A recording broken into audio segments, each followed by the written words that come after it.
bienvenidos a un Inimputable Descaliente como los tenemos acostumbrados. Esperemos que sea lo suficientemente bueno como venimos haciéndolo todos los martes en una semana muy particular con muchísima información, recorriendo de vuelta a tribunales una vez que terminó la feria, y arrancamos así en esta recorrida que empezó Sergio Varela tocando los despachos.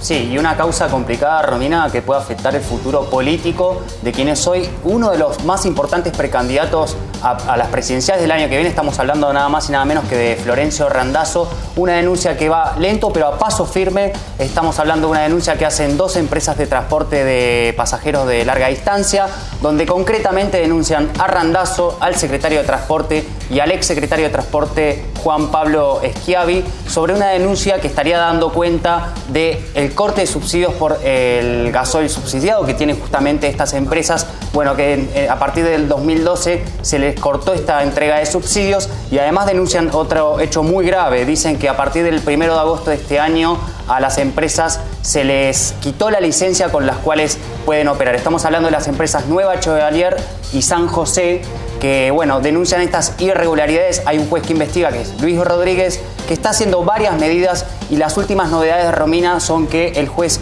hizo una orden de presentación, esto es un paso previo a un allanamiento que dispuso tanto en la Secretaría de Transporte, en el Ministerio de Transporte, como en el Ministerio de Trabajo, que los intima a aportar documentación que justamente las empresas denuncian que hay irregularidades, y que ahí son las pruebas que mostrarían donde fue una decisión arbitraria del ministro de Transporte Randazzo y de todo el área de transporte en cuanto a estas dos empresas. Es una causa que podría afectar el futuro político de Randazzo, y lo decimos porque ya tiene un impulso del fiscal federal Federico Delgado, que los imputó a estos funcionarios, con lo cual es una de las causas que podría complicar el futuro de Randazzo en los próximos meses. Y en un ratito nada más, una entrevista exclusiva a una mujer que hace mucho le viene huyendo a las cámaras de televisión, que protagonizó, creo, los episodios más calientes del ámbito judicial. Estamos hablando de las causas que involucran a la AFA, el procesamiento de Romina Piccolotti, la gran causa por la efedrina, y el último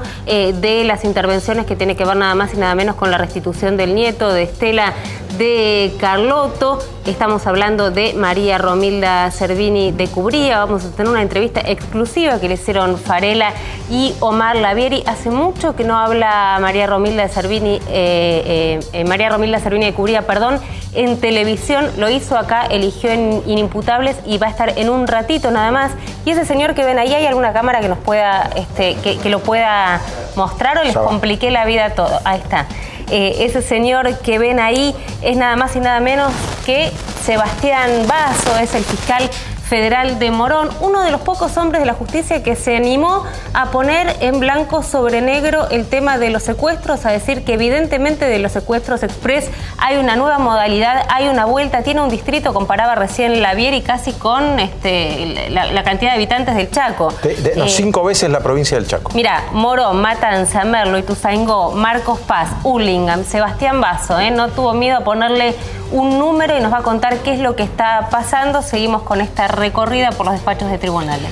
El hombre se llama Amado Vudú, es el vicepresidente de la Nación y tiene problemas con los autos. Digo que tiene problemas con los autos porque el viernes fue procesado por el juez Claudio Bonadío debido a que tiene un auto del año 92 con papeles falsos. La historia es conocida, se quiso hacer un cambio de radicación, se puso un domicilio falso. Vudú culpa a los gestores. Bonadío tomó una parte del caso Chicone, la falsificación de la firma del contrato de alquiler por parte de Fabián Caroso Donatiello, el contrato de alquiler del departamento de Vudú, donde vivía Van den Brole, a quien Vudú no conoce. Tomó aquella falsificación, tomó la del auto y dijo, parece ser que Vudú siempre tiene problemas que le achaca a otra gente a la hora de los documentos. Y hablábamos de Vudú y los autos porque hoy se conoció una presentación que hizo el fiscal de la Cámara Federal, que se llama Germán Moldes, más conocido como Chiquito. Chiquito no es. Le dicen Chiquito Moldes. Sí, Chiquito no es. Precisamente. Digo, para los que no lo conocen. Es un hombre muy alto y pues, la gente lo ha bautizado Chiquito. Moldes presentó ante la ante la Sala 1 de la Cámara Federal el respaldo a la apelación que había hecho su fiscal de primera instancia, Federico Delgado, para que, ¿se acuerdan de aquella noche triste del 13 de julio pasado, cuando Alemania nos había ganado 1-0 en la final? Poca gente en la calle, tristeza nauta fin.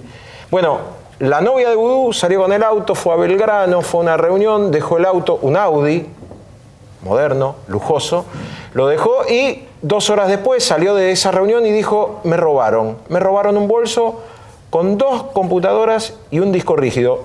Yo no sé cuánta gente anda con un disco rígido por la vida adentro de un auto, pero... Yo. ¿Vos llevás un disco rígido? Sí. ¿Siempre? Sí. Bueno. Romina Es Mangel, que es fácil que encontraste. Romina Mangel y Agustina Camfer andan con discos rígidos, Sí. en la... Para, ¿disco rígido cuál es? Ah, bueno, ya. ¿Disco rígido cuál es? Es un disco externo, es algo como un pendrive pero grandote.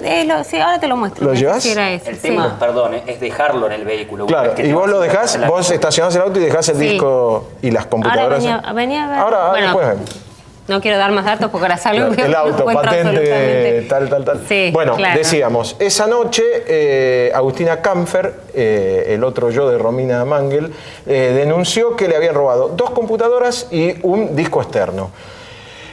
Eso le cayó al juez Ercolini, que dijo, miren, este es un robo común, debe ir a la justicia de instrucción. El fiscal Delgado dijo, no sabemos si es un robo común porque no sabemos qué documentación había ahí adentro, qué información había dentro de las computadoras y del disco rígido. Bueno, en ese sentido, el fiscal Germán Moldes dijo más o menos lo mismo, que se debe investigar, que Vudú debe ir a declarar, que sería bueno que alguien explique cómo fue el robo, porque no quedó muy claro. Alguien le dijo en la instrucción policial que el auto tenía inmunidad diplomática y no se lo podía tocar. Algo bastante extraño. ¿Qué sugiere en su escrito Moldes? Dice primero, a mí me pagan por sospechar. Sospecha Moldes de que algo raro hubo en ese robo y quiere saber qué tipo de información estaba ahí. Si está relacionada con el cargo del vicepresidente o si está relacionado con las causas judiciales que tienen tanto Agustina Camfer como Amado Vudú. Y del nombre propio de Omar Lavieri pasamos a otro, que es el de Alejandra Gil Carbó, Procuradora General de la Nación, que está por cumplir dentro de pocos días 2 años al frente de la Procuración. Es la jefa de todos los fiscales del país. Y han sido 2 años, hay que decirlo, por cierto, bastante agitados, como en pocas gestiones de procuradores de la Nación, la de Gil Carbó ha sido una gestión marcada, jalonada por muchos conflictos con buena parte de lo que algunos dicen la familia judicial, otros denominan la corporación de fiscales, otros dicen simplemente sus subalternos. Un nuevo capítulo de este episodio lo hemos visto en los últimos días porque, hay que comentarlo, la Procuradora General de la Nación, casi en una reacción espejo de lo que fue el intento del gobierno del año pasado por llevar adelante una reforma integral de varios aspectos de la justicia nacional, quiso también reformar a su gusto el mecanismo de ingreso al Ministerio Público Fiscal. Quiere plantear, de hecho lo ha llevado adelante, nuevos mecanismos de ingreso a las fiscalías. ¿Y qué viene ahora? Una tercera, podemos decirle, tercer episodio de estas disputas que tienen buena parte de los subalternos de Alejandra Gil Carbó con su jefa, porque dicen el mecanismo que está planteando la jefa de los fiscales para entrar a las fiscalías es discriminatorio. ¿Con quiénes? Con nuestros familiares, han dicho los fiscales. ¿Por qué? Porque el reglamento impone que las personas que son familiares de fiscales no pueden entrar a fiscalías en el mismo distrito, en la misma área de especialización, en el mismo fuero que sus familiares, que sus parientes. Han planteado desde la Asociación de Fiscales y Funcionarios del Ministerio Público de la Nación, una entidad de estas que nos enteramos básicamente cuando hay algún tipo de rosca, si no, no sabríamos prácticamente de su existencia, sino solo quienes las integran. han planteado la inconstitucionalidad y declarado discriminatoria esta medida. ¿Por qué digo tercer episodio y por qué traigo a cuenta algo que quizás le pueda parecer menor a alguno de los televidentes? Porque ha habido toda una secuencia de episodios que enfrentaron a parte de los subalternos con Alejandra Gil Carbó.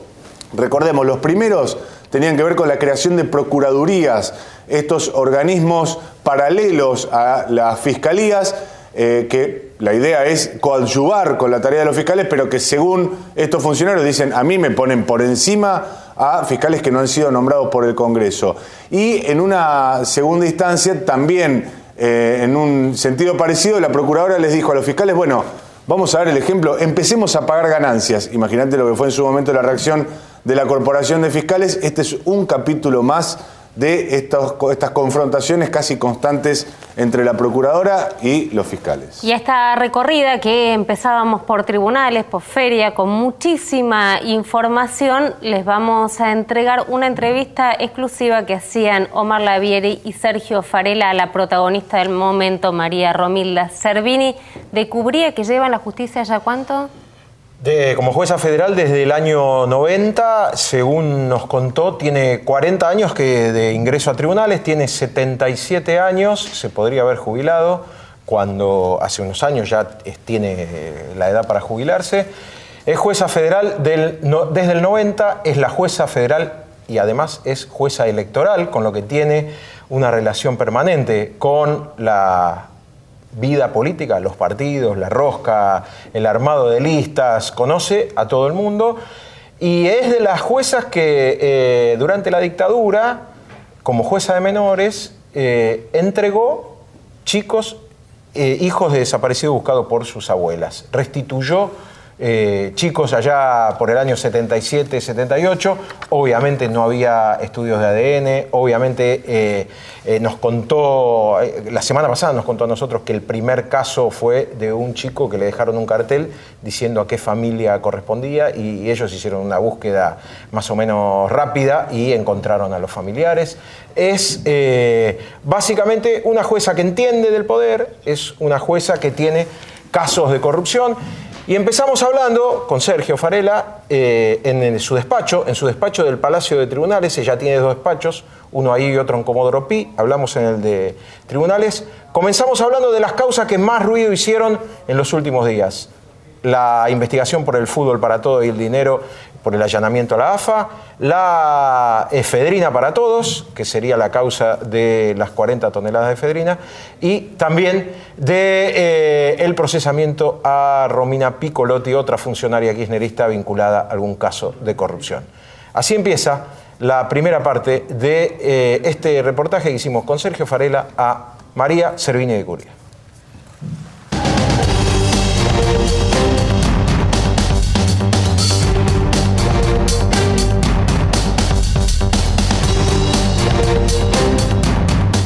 La causa de la efedrina es una denuncia que le habían hecho al juez federal de Campana y que 2 veces la Cámara le había dicho que se investigara porque en el Cedronar se permitía importar tanta efedrina que no hacía falta.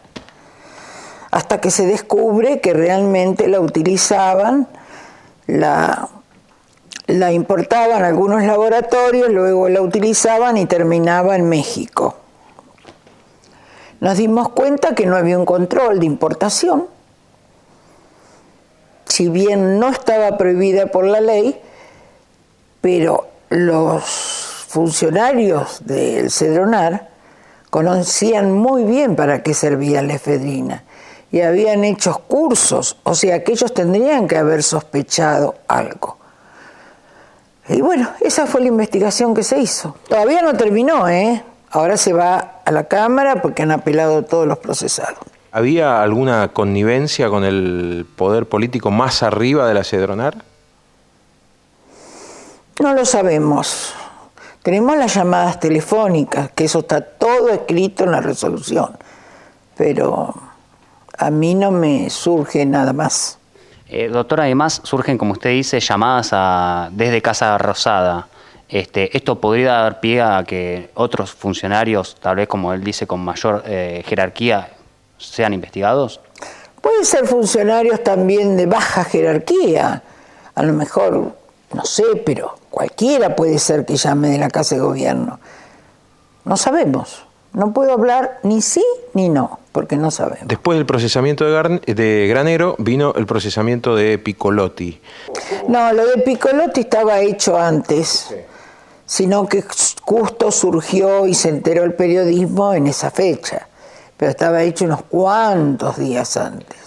¿Y qué fue lo que se descubrió ahí, según su mirada? Y que desviaba fondos para cuestiones particulares de ella y su familia. O sea, usar el Estado para beneficio propio. Exacto. Incluso de la resolución que usted redactó surge un poco que rebate los argumentos que ella da, como que eran gastos funcionales, es decir, gastos por cuestiones laborales, reuniones, cenas. No, eso lo tenemos bien probado. Apelado también, y bueno, después resolverá la Cámara. Si yo me equivoco, porque es factible que me pueda equivocar. Soy un ser humano, todas las personas se pueden equivocar. Para eso tenemos la seguridad de que tenemos un tribunal arriba nuestro, compuesto por 3 jueces, y después encima está la Cámara de Casación, por encima de la Cámara. La semana pasada también otra de las causas por las cuales usted tuvo protagonismo de usted por su cargo fue el allanamiento que dispuso en la Asociación del Fútbol Argentino, en la AFA, en la causa por supuestas irregularidades por cuestiones de dinero que otorga el Estado al fútbol para todos. ¿Por qué se allanó la AFA y cómo está la causa hoy? Y la AFA se allanó porque se le pidió varias veces que acercara la documentación y no la acercó. A raíz de eso se allanó la AFA. ¿Y hay algún indicio de cómo se hacían las cuentas, si eran claras o no? No, porque recién ha venido toda la documentación y no hemos tenido tiempo de estudiar la documentación. Es muy reciente todo. Hay quienes dicen que esperó a que se muriera Grondona para hacer el allanamiento. No, ¿cómo puedo saber yo que Grondona se va a morir? O que se iba a morir. Imposible. Pero una vez muerto, ¿decidieron el allanamiento o estaba decidido porque no contestaba? Desde el momento que no nos contestan, en cualquier causa, ya sea la de la AFA o sea un simple robo, cuando uno solicita algo y no contestan, y después se allana. Se va a buscar la documentación, si no, no se puede seguir investigando. Doctora, a raíz de estas 3 causas que le mencionábamos con Omar, AFA, Piccolotti y la de Efedrina... ¿Quiere que le diga que tengo otra? La de las obras que se hicieron en Aeroparque. ¿Que está imputado quién es el titular de Aerolíneas? Y los 3 jefes de gabinete que fueron jefes de gabinete, Eunequian. ¿Y en qué estado está esa causa? No, recién comienza, Ah, bueno. No, le hacía mención justamente a esas 3 causas. Bueno, puede que cuando venga toda la documentación de esa causa no exista ningún delito. Yo digo la presentación que hay y lo que tenemos que investigar. Yo hacía referencia a esas 3 causas, AFA, Piccolotti y la de Efedrina, porque algunos por lo bajo o algo hacen la lectura de, veo que siempre si hay una embestida del Poder Judicial hacia el gobierno en este tiempo en que capaz que el kirchnerismo está en retirada y demás. Y las indican a usted como liderando esa supuesta embestida desde el Poder Judicial. ¿Qué tiene para decir ante esto? Nada que ver. Yo me he pasado años trabajando nada más que exhortos y cosas pequeñas, ¿cómo le puedo decir? 08, o sea, falsificación de los documentos del automotor y droga en poca cantidad. No, nada que ver. Tocó por sorteo y...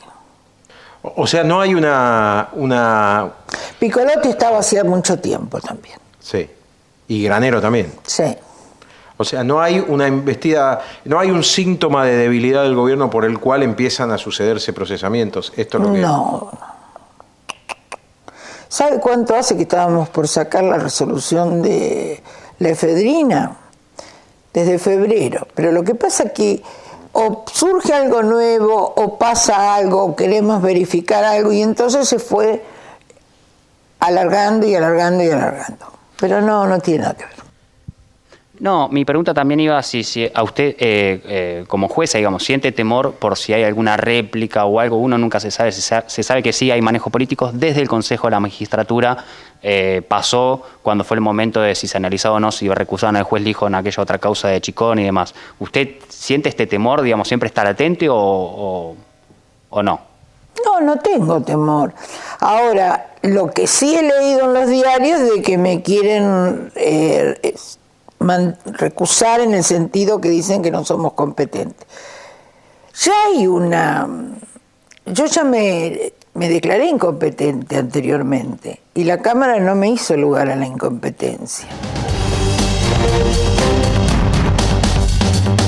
En un ratito vamos a escuchar también a Alan Yu, abogado de Abuelas, donde explica también esta decisión que han tomado de pedir que la causa de la restitución del nieto de Estela Carlotto vaya a La Plata, porque entienden que esa es la jurisprudencia y no el hospital militar que le correspondería a María Romilda Servini de Cubría. Un poco desconcertada también porque el fin de semana se la había leído en los diarios hablando de temor, de presiones, de un momento muy sensible y complicado, cosa que frente a cámara y frente a las preguntas de Farela negaba de manera terminante. Y obviamente le preguntaste también por la cuestión que la tuvo en los medios en estos últimos días. Sí, Romina, otra de las causas del momento, la jueza Servini de Cubría es justamente la jueza que tiene el expediente donde se encontró, el martes pasado se detectó el hallazgo de Guido Carlotto. Estamos hablando después de más de 30 años que la titular de Abuelas de Plaza de Mayo, Estela Carlotto, pudo encontrar a su nieto, quien fue tomado apropiado durante la última dictadura militar. Servini de Cubría es la jueza y nos cuenta bien en detalle, fíjense bien en detalle cómo nos cuenta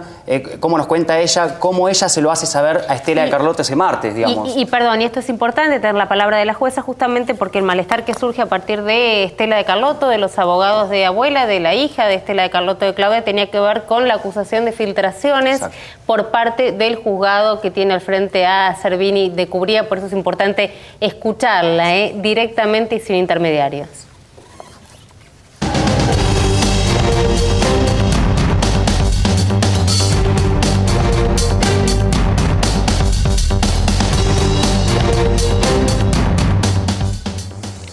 Lo del nieto de Estela, yo tenía la denuncia, inclusive Estela era querellante en esa causa. Y había un oficio mío en el banco de datos diciéndole que si surgía, haciéndole recordar de que esa causa estaba judicializada y que si surgía algo o tenían conocimiento de que pudiera ser hijo de alguien o aparecer algo, me lo tenían que informar a mí. Y el banco cumplió con ese oficio, que si no lo hubiera cumplido, sí hubiera cometido un delito. Nada más. ¿Siente cierto sabor amargo cuando le achacan, le reprochan como ser aquella persona que filtró el nombre, filtró el hecho, el hallazgo? ¿Siente un sabor amargo por la acusación que le hacen? Es que yo no filtré nada. Cuando a mí me llama Sotobiada ya lo sabía. Y eran las 4:00 de la tarde, y ya lo sabían de mucho antes. Entonces, nosotros estuvimos acá reunidos, yo no salí de esta pieza. Cuando me llama Sotobiada, bueno, hablo, pero él me pregunta a mí. Él ya lo sabía. ¿Por qué cree que la señalan a usted como la responsable?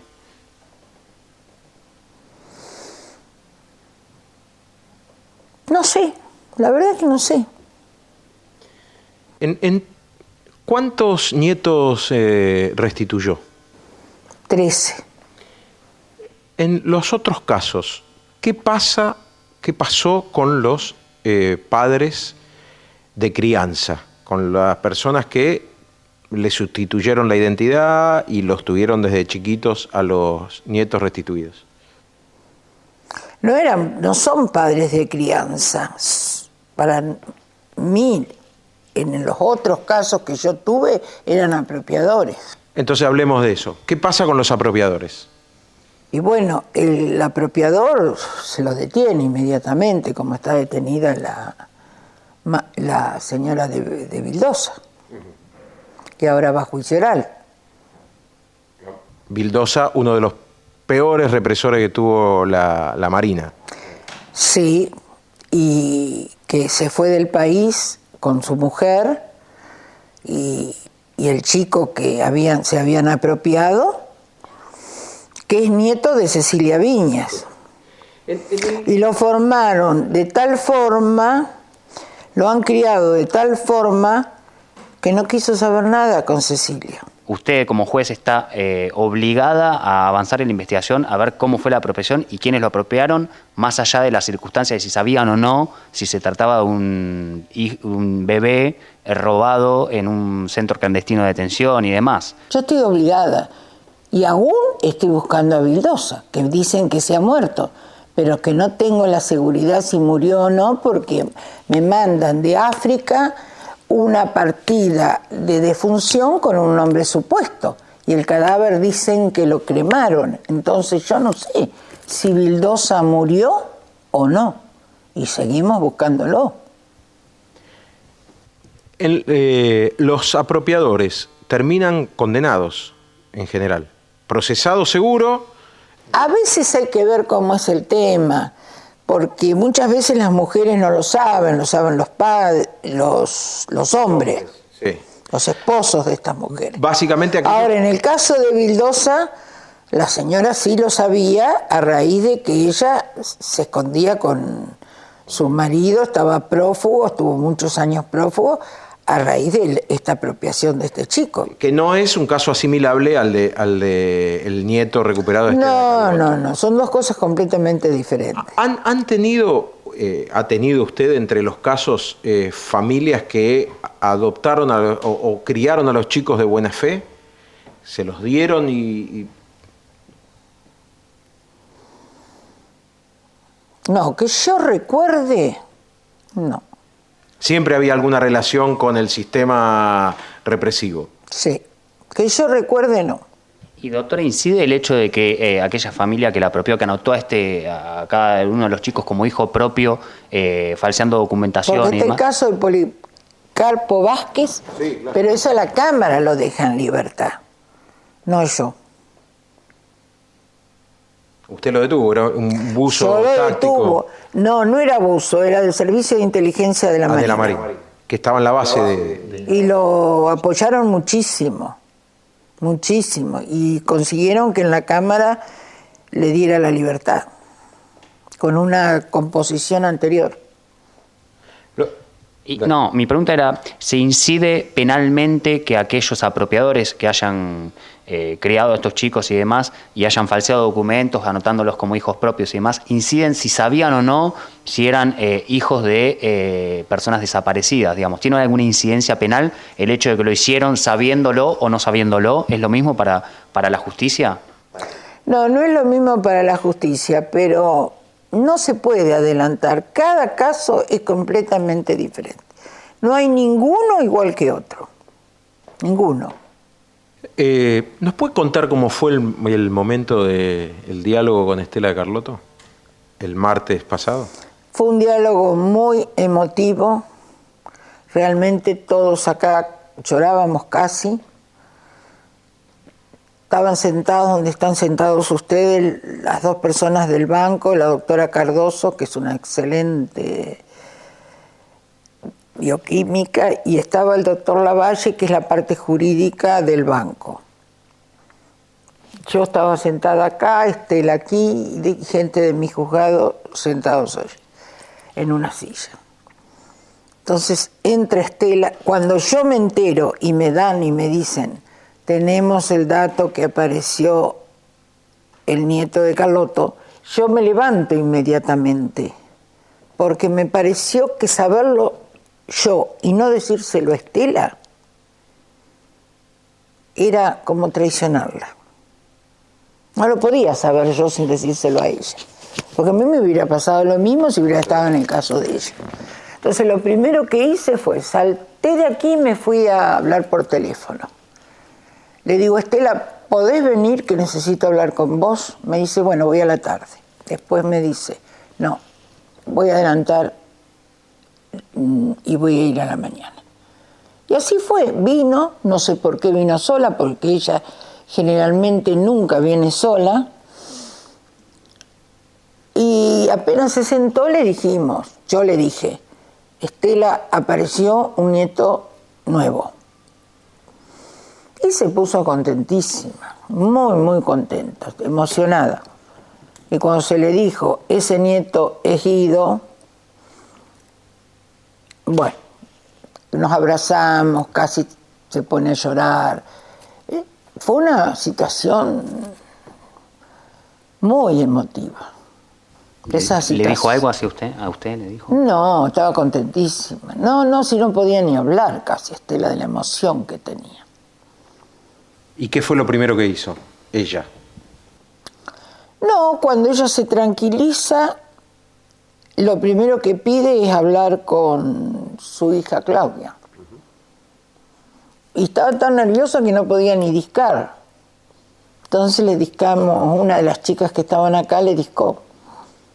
Porque lo que primero que quería hacer ella era contárselo a Claudia. Y así fue. Esto fue lo que sucedió. Sí. Doctora, por lo pronto ha quedado ha dejado sin efecto la testimonial de Guido o Ignacio, como se le quiera. Ignacio, porque él quiere ser Ignacio. Y bueno, hay que llamarlo por el nombre que quiere la persona. No sabemos si hubo apropiación o realmente esta gente lo ha tenido de buena fe. Eso todavía no está en el expediente.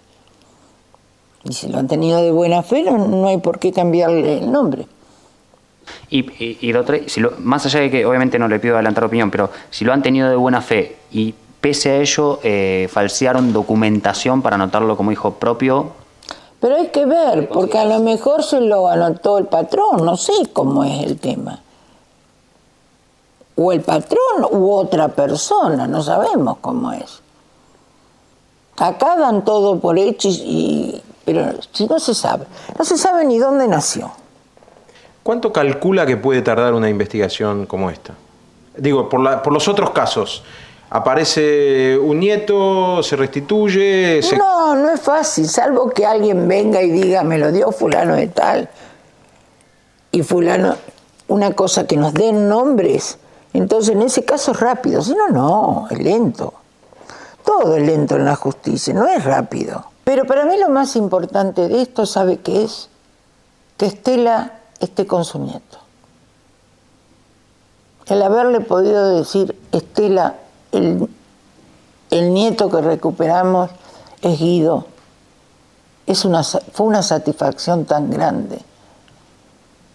Porque yo desearía que todas las abuelas pudieran encontrar su nieto.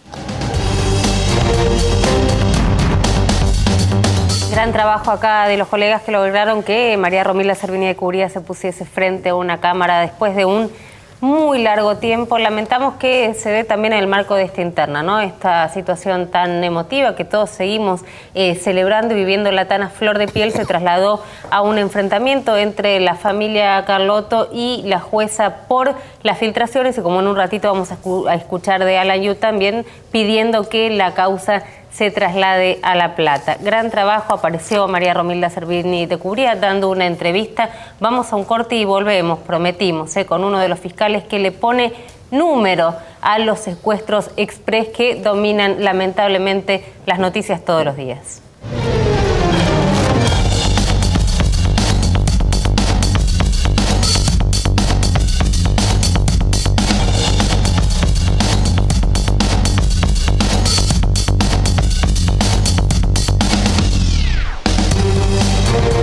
Posibilidad de quedarme sola con el invitado, un gran invitado que se llama Sebastián Basso, que es fiscal federal de Morón, y sacar de acá a mis tres compañeros que me están haciendo bowling. Bueno, si alguien me dice así, me quedo hablando con Basso, que no sí, alguna autoridad que me haga así, se van los tres, me hacen bowling, no los aguanto más esta noche. Basso, igual, no tenés alternativa. No, Basso, perdón, por todo lo que vivimos en el corte decía que era importante, muy importante que estuviese acá, no solamente por la cantidad de gente que está, decíamos que los distritos eran Morón, Matanza, Merlo, Tuzangó, Marcos Paz, Hurlingham, sino porque creo que fue de los primeros en ponerle un número a esto que muchos percibían o que constantemente veíamos en los medios, que tenía que ver con la vuelta de los secuestros express, que no eran los mismos secuestros con la vieja dinámica donde había, ¿no?, como bandas más organizadas, sino hechos al voleo que empezaban con un robo y terminaban con una privación de la libertad. ¿Qué número le puso, Vaso, usted? Nosotros en la jurisdicción de Morón estuvimos viendo desde el año 2012 hasta el presente que de a poco se fueron incrementando esta modalidad de delito. Y en el último año, en las dos fiscalías de Morón, hemos tenido aproximadamente 60, 70 hechos de los que se denominarían secuestros expresos, secuestros relámpago. ¿Cuál sería la modalidad, digamos? Lo que estamos viendo como modalidad delictiva es pequeñas bandas no muy organizadas de distintas edades, desde menores de edad hasta gente ya de 30, 40 años con prontuario, que salen a robar y por lo general eligen a las víctimas por el modelo de auto en el cual se desplazan. Entonces, robo de autos, digamos. Eligen a las víctimas. Sí. Entonces, una vez que eligen a la víctima, pueden suceder distintas cosas. Puede ser que le roben el auto directamente o puede ser que la intimiden y la obliguen a ir a su casa. Eso se llamaría lo que se llama ahora entradera. Si no, le roban las pertenencias y en algunos casos, en vez de hacer esto, simplemente la tienen privada de la libertad y llaman a algún conocido o familiar exigiéndole un rescate. Les extorsionan. En ese caso es que se convierte en secuestro extorsivo. Y duran poco tiempo. Con mucha hazaña, ¿no? Me parece que es uno de los datos, por lo menos, que estuvimos viendo en los últimos tiempos. El daño que se provoca es importante. En general, el delincuente trata de intimidar con su violencia tanto a la persona cautiva como a la que le está haciendo el llamado extorsivo para así lograr tener más dinero como rescate. Claro, pero digo que excede a la amenaza verbal. Hay de todo un poco, hay gente con depende de la víctima que tienen en cautiva. Sí, siempre es al voleo, digamos, no es que se elige una persona conocida, la única variable es, en línea general, es el vehículo, que es lo que da cuenta del poder adquisitivo. En general, estos secuestros express son al voleo. Sí, no tienen una inteligencia previa. En algunos casos se ha detectado algún caso donde se seleccionó la víctima previamente los días anteriores, pero en general son estos al voleo. ¿Cuánta gente integra estas bandas? Hay de todo un poco. Nosotros hemos detectado y encarcelado y llevado a juicio bandas de 16 personas y bandas de 4 personas. Es decir, no hay un patrón común en estas bandas. Ahora, no en las bandas, pero sí en determinados lugares. Hemos hablado con gente de la justicia y de la policía que prácticamente pueden alertar cuál es el corredor en la que se dan, digamos, la mayoría de los casos. ¿Por qué, si lo sabe la policía o si en muchos casos lo sabe también la gente de la justicia, no pueden actuar en materia de prevención? Digo, ¿hay coordinación de ustedes con la policía respecto de esto? Nosotros como Fiscalía, Ministerio Público, no estamos en la prevención. Y en general la pero policía... Si tienen 5 que se repiten en un sí, mismo nosotros trabajamos habitualmente estos tipos de secuestros con policías especializados que son policías de investigaciones. La policía de seguridad tenemos vínculos, pero básicamente el vínculo es con policía de investigaciones. Igual la jurisdicción es muy amplia, hay muchos millones de personas, no es que estamos hablando de un radio muy pequeño donde actúan. Es decir, la característica común por cómo se da la jurisdicción del oeste es la autopista del oeste como punto común, pero no necesariamente es la autopista del oeste el denominador. En las bandas que han detectado en los últimos tiempos, ¿encontraron contacto con la policía o era solo de ciudadanos que se dedicaban a secuestrar? Casi todas las bandas son bandas de delincuentes comunes. En algún caso hemos detenido a algún policía de muy bajo rango, pero en general son delincuentes comunes. Perdóname, ¿con antecedentes venían de hacer otras cosas o empiezan por los secuestros? Hemos tenido de todo un poco. En los últimos tiempos no podemos decir que hay un patrón común. Hay delincuentes menores de edad, hemos tenido chicos de 14 años y gente con frondosos antecedentes. Siempre se habla de que en estos casos se aplica el famoso protocolo. Se conoció un poco cuando fue el tema de Tevez, bueno, que lo tuvo otro fiscal de la capital, pero se aplica el famoso protocolo y da la sensación de que las familias sí o sí no les queda otra alternativa que pagar para un poco garantizar un poco la seguridad de quien es secuestrado. En la mayoría de los casos es así, digamos. Bueno, en realidad el protocolo está dado para la actuación de los integrantes del Ministerio Público y para la actuación de los policías. La fuerza tiene su propio protocolo, los fiscales tenemos nuestro propio protocolo. En general, este tipo de delitos, por sus características, es distinto al resto.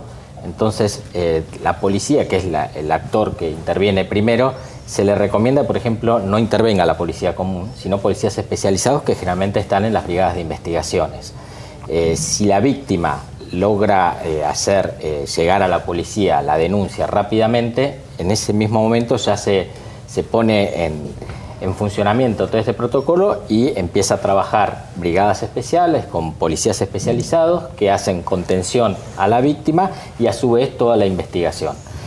El pago o no pago es una decisión que toma los allegados a la víctima.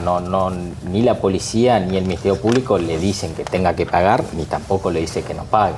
Esa es una decisión que toman los familiares. Obviamente, en la contención que se le da, se le van dando distintas pautas de acuerdo a cada caso concreto. Vaso, ¿cuál es la suerte de las personas que son detenidas por estos delitos? Porque está el lugar común de decir, bueno, estos delincuentes entran por una puerta, salen por la otra, es una puerta giratoria. Bueno, el secuestro extorsivo no es puerta giratoria. El mismo código establece penas altísimas. Es secuestro extorsivo, esto hay que aclararlo, sí, porque cuando uno le pone el express parecería, ¿no? Claro, subestimar el delito, que se trata de una cuestión menor. No depende del tiempo que mantenga cautiva la persona. Basta con que haya una privación de libertad y se exija el pago de un rescate por su liberación, eso ya alcanza para ser secuestro extorsivo. Secuestro extorsivo, en general los tribunales orales son de poner penas altas que arrancan de los 10, 12 años en adelante.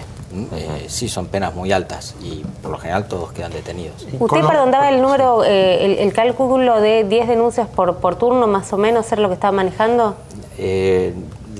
Por mes, a ver, depende de los meses, pero el mes pasado hemos tenido un mes bastante agitado de secuestro, creo que tuve 14, 15.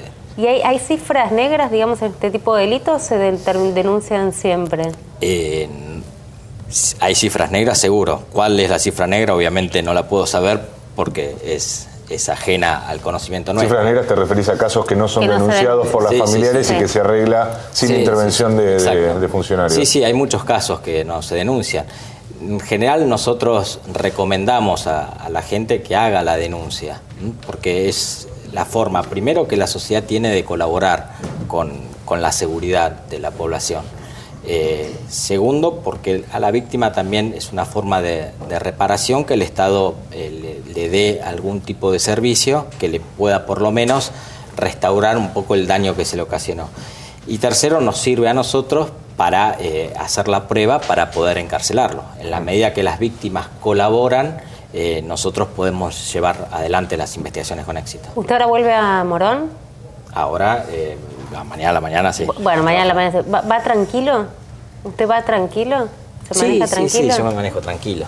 Sí, la jurisdicción de Morón es muy amplia, somos muchos millones de habitantes que viven por ahí y, bueno, tienen hechos de inseguridad como en todos lados, algunos más graves que otros, pero, bueno, estamos en Argentina y seguimos viviendo acá y vamos a seguir viviendo acá y estamos trabajando para que se pueda vivir más tranquila la población.